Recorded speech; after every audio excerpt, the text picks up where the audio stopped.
if you're hungry without any possibility of food for a day or two, it will send you in a mental state. And I think you highlighting this series of things, Dr. Beckford, better helps persons at home to appreciate the kinds of stresses. Where then are men going to get help and to hang out? Okay, with respect to let's go back to the COVID section, when we had to stay inside for a long period of time. We had a lot of high levels of domestic violence during that time, very high level. Why? Because there's a social prerequisite, that's my term, that you get from interacting. So you do things outside and people say, no, that's bad. Or people said, you could have answered the person differently. When that was absent, it means that people went through all kind of mental depression and so on. Also, the fact that you're now sequestered with your family, and for those who can't provide, it created additional mental strain. And so one of the things that I said we have to do as a nation is to start a program in which we start to re-socialize our male. We're coming out of slavery, as mentioned by Milton earlier, our Doc, and it was a violent slavery. You could have a child, but you weren't responsible for the child. You're not the person who clothed the child, fed the child, nothing at all. The slave owner owned the child. So therefore you have no connection with a family. After slavery, it took us a couple of hundred of years for men to understand that a lady get pregnant is your responsibility. Because for 300 years, it wasn't our responsibility. And then all the physical torture, the mental torture that we go through, which is why we end up with a lot of morbidities from slavery.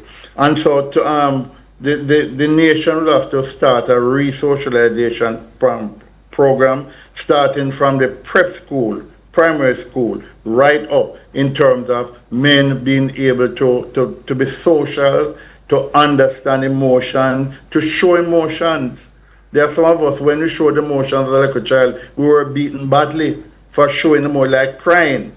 And so it calls for deep social intervention. We had such a program in the ministry years ago when we had high levels of teenage pregnancy.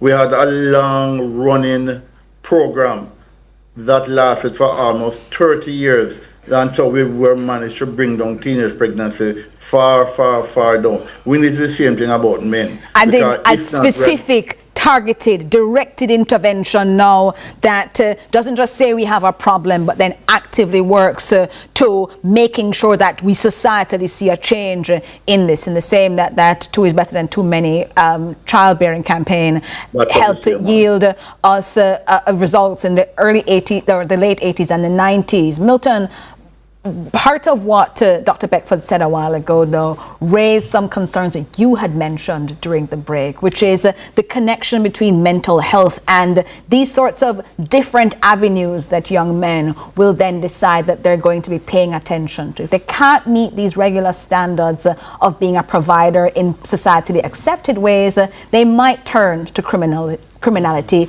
or they might be exposed to a level of criminality that hardens them in ways that doesn't allow for things that you, Dr. Walcott and Dr. Beckford are talking about, allows them to see themselves as more. Talk to us about what kinds of societies we have in Jamaica. And I'll call some of the communities that persons live in that are far outside the grasp and scope of many Jamaicans who don't live in them, that harden our young men in ways that don't allow them to then see themselves as worthy of the care and support and attention that we so clearly are seeing in our statistics that they need.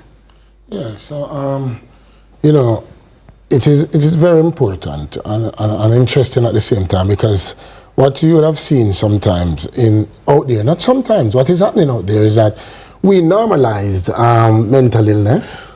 We normalize it.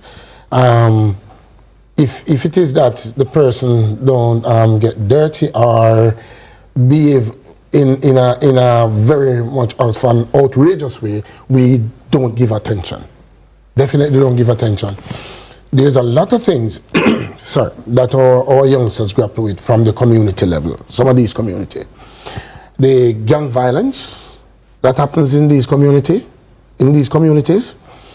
the pressure to take side in order to defend yourself or your family, the level of that level of violence and activity also plays on your mental health, right? And you call it the adverse child experience is what really shape a lot of these young men.